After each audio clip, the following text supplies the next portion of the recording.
നമസ്കാരം. ഇന്ന് നമ്മൾ സംസാരിക്കാൻ പോകുന്ന കാര്യം ഓണം സെലിബ്രേഷനെ കുറിച്ചാണ്. നമ്മൾ ഓണം എന്തിനാ ആഘോഷിക്കുന്നത്? നമുക്ക് ആ സ്റ്റോറി എല്ലാം അറിയാം. അതായത് മഹാബലി എന്ന് പറഞ്ഞ ഒരു രാജാവ് ഉണ്ടായിരുന്നു. ആ രാജാവ് വളരെ നല്ല മനുഷ്യനാണ്. എല്ലാവർക്കും ഭയങ്കരമായിട്ട് ഹെൽപ്പ് ചെയ്യും. നാട്ടുകാർക്കൊക്കെ ഭയങ്കര ഫേവറേറ്റ് ആയിട്ടുള്ള ഒരു രാജാവാണ്. എന്ത് ചോദിച്ചാലും തരും. അത്രയ്ക്കും ഭയങ്കര ഫേവറേറ്റ് ഒരു രാജാവാണ്. നമ്മുടെ ബാഹുബലി സിനിമയിൽ കാണുന്ന ആ ബാഹുബലിയുടെ ക്യാരക്ടർ വേണമെങ്കിൽ നമുക്ക് കമ്പയർ ചെയ്ത് പറയാം. അത്രയ്ക്കും ഭയങ്കര കിടിലം ഒരു രാജാവായിരുന്നു. നാട്ടുകാർക്കൊക്കെ ഭയങ്കര ഇഷ്ടപ്പെട്ട ഒരു രാജാവായിരുന്നു.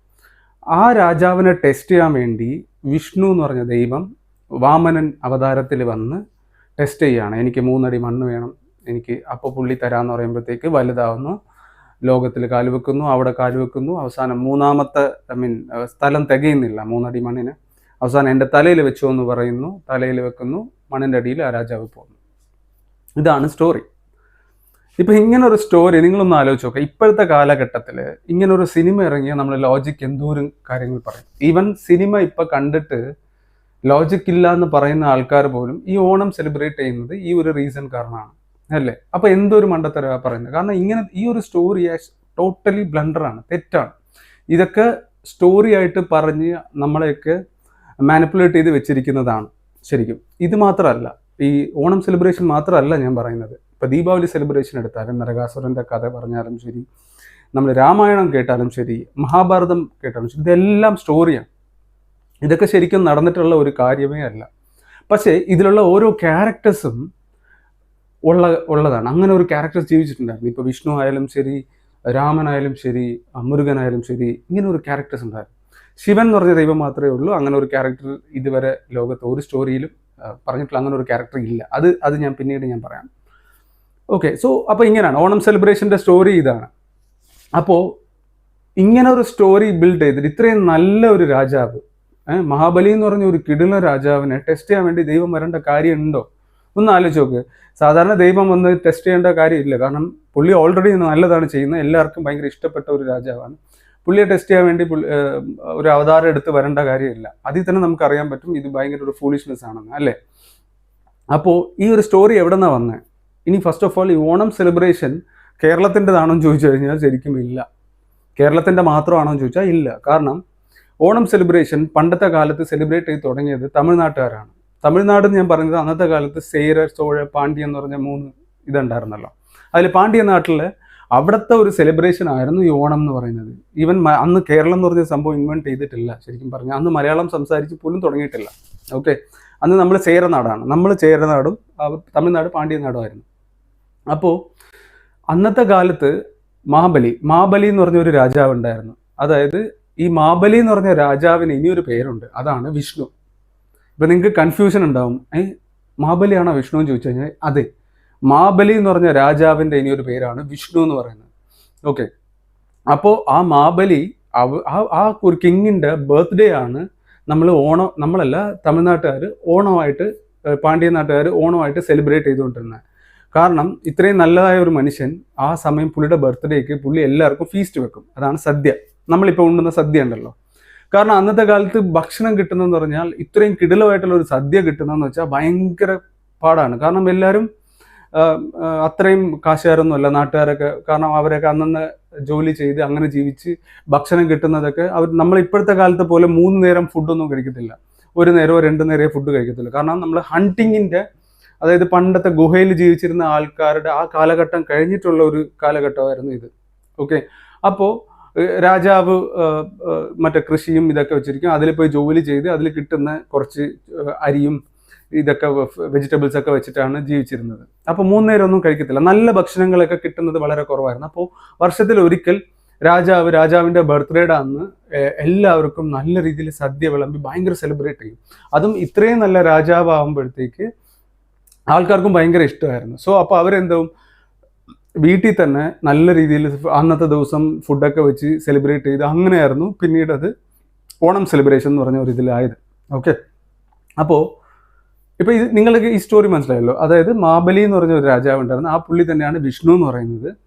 അങ്ങനെ പുള്ളിയുടെ കാലഘട്ടം കഴിഞ്ഞ ശേഷവും ഈ ഒരു സെലിബ്രേഷൻ കണ്ടിന്യൂ ചെയ്ത് പോകുമായിരുന്നു തമിഴ്നാട്ടിൽ, അതായത് പാണ്ഡ്യ നാട്ടിൽ. ഓക്കെ, പിന്നീട് എന്തായെന്ന് വെച്ചാൽ ഈ പുള്ളിക്കാരൻ്റെ കാലമൊക്കെ കഴിഞ്ഞ് പിന്നെ അവർ വിഷ്ണു എന്ന് പറഞ്ഞ ഒരു ദൈവമായിട്ട് കാണാൻ തുടങ്ങി. അങ്ങനെ കാണാൻ തുടങ്ങി കണ്ടിന്യൂ ചെയ്യപ്പോഴത്തേക്കാണ് ശിവൻ എന്ന് പറഞ്ഞ ഒരു ഒരു ഒരു ഒരു ദൈവത്തിനെ പ്രാർത്ഥിച്ച് കുറച്ച് ആൾക്കാർ വരുന്നുണ്ട്.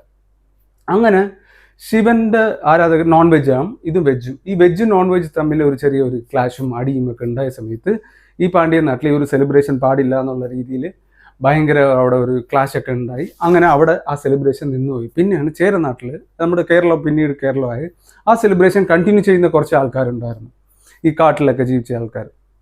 ഓക്കെ, മലപ്രദേശിലൊക്കെ ചെയ്യും. അതുകൊണ്ടാണ് നമ്മൾ കേരളം മലപ്രദേശം എന്ന് പറയാൻ കാരണം എന്ന് വെച്ചാൽ നമ്മൾ മലയാളം സംസാരിക്കും, മലപ്രദേശം ജീവിച്ചുകൊണ്ടാണ് മലയാളം എന്നുള്ളൊരു ലാംഗ്വേജ് വന്നത്. സോ അവർ ആ ഒരു സെലിബ്രേഷൻ കണ്ടിന്യൂ ചെയ്തുകൊണ്ട് തന്നെ ഇരിക്കുമായിരുന്നു. സോ അവിടെ ആ സെലിബ്രേഷൻ കണ്ടിന്യൂ ചെയ്തിരുന്നത് ആര്യൻസിൻ്റെ എൻട്രി എപ്പോഴാണ് വരുന്നത്. ആര്യൻസ് എന്ന് പറയുമ്പം അവർ ഈ ഒരു സെലിബ്രേഷൻ ഒരു രാജാവിനെ, പാണ്ഡ്യ നാട്ടിലുള്ള ഒരു രാജാവിനെ സെലിബ്രേറ്റ് ചെയ്യുന്നുണ്ടല്ലോ, അപ്പോൾ ആ ഒരു കൺസെപ്റ്റ് മാറ്റാൻ വേണ്ടി അവർ ഇൻസേർട്ട് ചെയ്ത ഒരു സ്റ്റോറിയാണ് വാമനൻ എന്ന് പറഞ്ഞ ഒരു ക്യാരക്ടർ, നമ്മൾ വിഷ്ണുവിൻ്റെ അവതാരം. അതായത് ഈ ഒരു രാജാവിനെ വിഷ്ണു എന്ന് പറഞ്ഞ് ദൈവമായിട്ട് കണ്ടിരുന്ന ആൾക്കാരനെ ആ ഒരു കൺസെപ്റ്റ് മാറ്റാൻ വേണ്ടി വിഷ്ണു എന്ന് പറഞ്ഞ ഒരു ദൈവം അവതാരം എടുത്ത് വന്നതുപോലെ ഒരു സ്റ്റോറി ഉണ്ടാക്കിയതാണ് ഈ ഓണം സെലിബ്രേഷൻ. ഓക്കെ, സോ ഇതാണ് സംഭവം. അപ്പോൾ ആൾക്കാർക്ക് എന്തായാലും തെറ്റിദ്ധാരണ വരും, വിഷ്ണു വേറെ മഹാബലി വേറെ എന്നുള്ള ഒരു തെറ്റിദ്ധാരണ വരും. അങ്ങനെയാണ് പിന്നീട് അത് കണ്ടിന്യൂ ആയി ഇപ്പോൾ നമ്മൾ വിഷ്ണു അവതാരം എടുത്ത് മാവേലീനെ ഈ അടിച്ച് താത്തി എന്നുള്ള ഒരു സംഭവത്തിലോട്ട് എത്തിച്ചത്. സോ ഞാൻ ഇത് പറയാൻ കാരണം എന്താണെന്ന് വെച്ചാൽ, നമ്മൾ ഓണം സെലിബ്രേഷൻ ചെയ്യുന്നത് ഇങ്ങനെ ഒരു കൺസെപ്റ്റിലാണ്. ആക്ച്വലി ഇപ്പോഴത്തെ കാലഘട്ടത്തിൽ ഈ സ്റ്റോറി ഒന്നും ആരും ഓർക്കുന്ന പോലും ഇല്ല. ഓണം ഇങ്ങനെ സെലിബ്രേറ്റ് ചെയ്യുന്നു, സദ്യ ഉണ്ടെന്നു, ജോളിയായിട്ടിരിക്കുന്നു, അടിച്ചു പൊളിക്കുന്നു, അതൊക്കെ ഓക്കെയാണ്. പക്ഷേ നമ്മൾ ഇതിൻ്റെ ഹിസ്റ്ററി എപ്പോഴും മനസ്സിലാക്കിയിരിക്കണം. പിള്ളേർക്ക് പറഞ്ഞു കൊടുക്കുമ്പോൾ ഈ തെറ്റിദ്ധാരണ നമ്മൾ മാറ്റി കൊടുക്കണം. ഓക്കെ, ഇങ്ങനെ ഒരു സ്റ്റോറി, ഇങ്ങനെ ഒരു സംഭവം, ഇതെല്ലാം സ്റ്റോറിയാണ് എന്നുള്ളത് നമ്മൾ മനസ്സിലാക്കി പിള്ളേർക്ക് കൊടുക്കണം. കാരണം ഈ മഹാഭാരതം, രാമായണം ഇങ്ങനെയൊക്കെ സ്റ്റോറിയൊക്കെ ഉണ്ടായത് എന്തുകൊണ്ടാണെന്നുള്ളത് നമുക്ക് പിള്ളേർക്ക് പറഞ്ഞു കൊടുക്കണം. കാരണം ഈ മഹാഭാരതം എന്ന് പറഞ്ഞ സ്റ്റോറി എന്തിനാണ് നമ്മൾ പറഞ്ഞു കൊടുത്തത്, അല്ലെങ്കിൽ അന്നത്തെ കാലത്ത് ഇത് ഉണ്ടായത് കാരണം എന്താ, രാമായണം ആയാലും ശരി, അതിൽ കുറേ നല്ല നല്ല കാര്യങ്ങളുണ്ട്. ആ നല്ല നല്ല കാര്യങ്ങൾ പിള്ളേർക്ക് യൂസ്ഫുൾ ആയിരിക്കും. പിള്ളേർ എങ്ങനെ നല്ല രീതിയിൽ വളരാം എന്നുള്ള അതിനു വേണ്ടിയാണ് ഈ ഒരു സ്റ്റോറി ഉണ്ടായത്. അതിൽ ഓരോ ക്യാരക്ടേഴ്സും അവരുടെ നല്ല കാര്യങ്ങളും നമ്മൾ അവർക്ക് അവരെ എന്താ പറയുക അബ്സോർബ് ചെയ്ത് അവരെ ജീവിക്കാൻ വേണ്ടിയാണ് ഈ ഓരോ സ്റ്റോറികളും അന്നത്തെ കാലഘട്ടത്തിൽ എല്ലാവരും ഇൻട്രൊഡ്യൂസ് ചെയ്ത് വെച്ചത്. സോ നിങ്ങളും ഇതുപോലെ ഓണം സെലിബ്രേഷൻ ചെയ്യുമ്പം ഈ എന്താ പറയുക ജസ്റ്റ് ഒരു ഔട്ട്ലൈൻ ആയിട്ട് ഇതാണ് കാരണം ഓണം സെലിബ്രേറ്റ് ചെയ്യുന്നത് എന്നുള്ള രീതിയിൽ പറഞ്ഞു കൊടുത്തു കഴിഞ്ഞാൽ നെക്സ്റ്റ് ജനറേഷനും ഇത് വിശ്വസിച്ചിരിക്കും.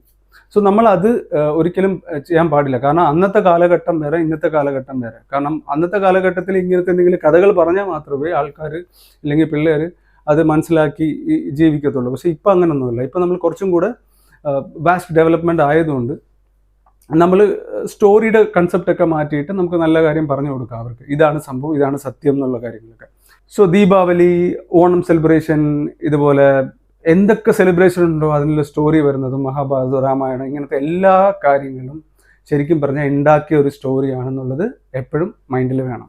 ഇപ്പോൾ ഈ ഓണം സെലിബ്രേഷനിൽ വിഷ്ണുവിൻ്റെ ഒരു സ്റ്റോറി എടുത്താലും ശരി, വിഷ്ണു ഒരു കിങ് ആയിരുന്നു. അതുപോലെ തന്നെ അയ്യപ്പൻ്റെ കാര്യം എടുത്താലും പമ്പയിൽ അവിടെ ജീവിച്ചിരുന്ന ഒരു കിങ് ആയിരുന്നു അയ്യപ്പൻ. ആ പുള്ളിക്കാരനെ എല്ലാവരും ദൈവമായിട്ട് കൺസിഡർ ചെയ്തു. കാരണം ഇപ്പോൾ അന്നത്തെ കാലഘട്ടത്തിൽ എങ്ങനെയാണെന്ന് വെച്ചാൽ ഒരു കിങ്ങിനെ നല്ല ഒരു കിങ്, എല്ലാവരും ഹെൽപ്പ് ചെയ്യുന്ന ഒരു കിങ്ങിനെ അവർ ദൈവമായിട്ട് കൺസിഡർ ചെയ്യും അയാളുടെ മരണത്തിന് ശേഷം. അങ്ങനെയാണ് ഓരോ സ്ഥലത്തും. ഇപ്പോൾ മുരുകൻ റൂൾ ചെയ്ത സ്ഥലം എന്ന് പറഞ്ഞാൽ സൗത്ത് ഇന്ത്യ ആയിരുന്നു. പിന്നീട് മുരുകൻ നോർത്തിനെ പിടിച്ചു, പിന്നെ സിംഗപ്പൂർ പിടിച്ചു, മലേഷ്യ പിടിച്ചു, അങ്ങനെ ഓസ്ട്രേലിയ, ഇങ്ങനെ ഒരുപാട് സ്ഥലത്തിനെ ക്യാപ്ചർ ചെയ്ത് ഭയങ്കര സ്ട്രോങ്ങസ്റ്റ് വിൽ പവർ ഉണ്ടായിരുന്ന ഒരാളായിരുന്നു മുരുകൻ.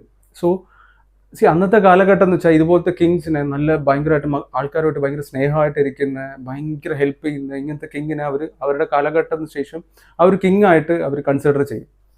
സോ ഇപ്പോൾ ഞാൻ ദൈവം എന്ന് പറഞ്ഞൊരു കൺസെപ്റ്റിലോട്ട് വരുവാണെങ്കിൽ നമ്മൾ അന്നത്തെ കാലത്തെന്ന് പറഞ്ഞാൽ ദൈവം എന്ന് പറഞ്ഞാൽ ഇങ്ങനത്തെ നല്ല മനസ്സുള്ള ആൾക്കാർ, നല്ല സ്നേഹമുള്ള ആൾക്കാർ, ഇതുപോലത്തെ ഒരു ആൾക്കാർ, ഇത്രയും ആൾക്കാരെ ഭയങ്കരമായിട്ട് സ്നേഹിക്കുന്ന ഒരു കിങ്ങിനെ അവരുടെ കാലഘട്ടത്തിന് ശേഷം അവർ ദൈവമായിട്ട് കൺസിഡർ ചെയ്ത് അവർ പ്രാർത്ഥിക്കും. സോ ആ ഒരു വിശ്വാസം ഉണ്ടായിരുന്നു. അതിനെയാണ് പിൽക്കാലത്തിൽ നമ്മൾ ദൈവമായിട്ട് നമ്മൾ പ്രാർത്ഥിക്കാനും ഇതൊക്കെ തുടങ്ങിയത്.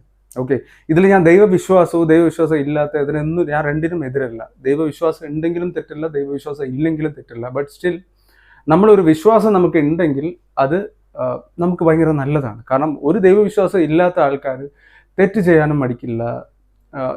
എന്ത് തെരഞ്ഞാൽ ലൈഫിൽ ഒരു റെസ്പോൺസിബിലിറ്റി ഉണ്ടാവത്തില്ല, അങ്ങനത്തെ ഒരു വേയിൽ പോവും. ഓക്കെ, സോ അതുകൊണ്ട് വിശ്വാസം ഉണ്ടെങ്കിൽ നല്ലതാണ്. ഇപ്പോൾ ക്രിസ്ത്യാനിറ്റി എടുത്താലും ജീസസ് എന്ന് പറഞ്ഞ ഒരാൾ ജീവിച്ചിട്ടുണ്ടായിരുന്നു. സോ ഇങ്ങനത്തെ ഓരോ മനുഷ്യരും ജീവിച്ചിരുന്ന കാലത്ത് നല്ലത് ചെയ്യുന്ന ആൾക്കാർ ദൈവമായിട്ട് കാണാൻ തുടങ്ങും. സോ അങ്ങനെയാണ് ഓരോ ദൈവങ്ങളും ഈ ഓരോ പേരുകളിൽ നമ്മൾ വിളിക്കപ്പെട്ട് ഓരോരോ സ്ഥലത്ത് പ്രാർത്ഥിച്ച് തുടങ്ങിയതൊക്കെ, അമ്പലങ്ങൾ പണിഞ്ഞതുമൊക്കെ. പക്ഷേ അമ്പലങ്ങൾ ഓക്കെ, ഇതിനെക്കുറിച്ചൊക്കെ ഞാൻ സംസാരിക്കുകയാണെങ്കിൽ ഇനി ഡീറ്റെയിൽ ആയിട്ട് വേറെ ഒരു വീഡിയോയിൽ ഞാൻ പറയാം.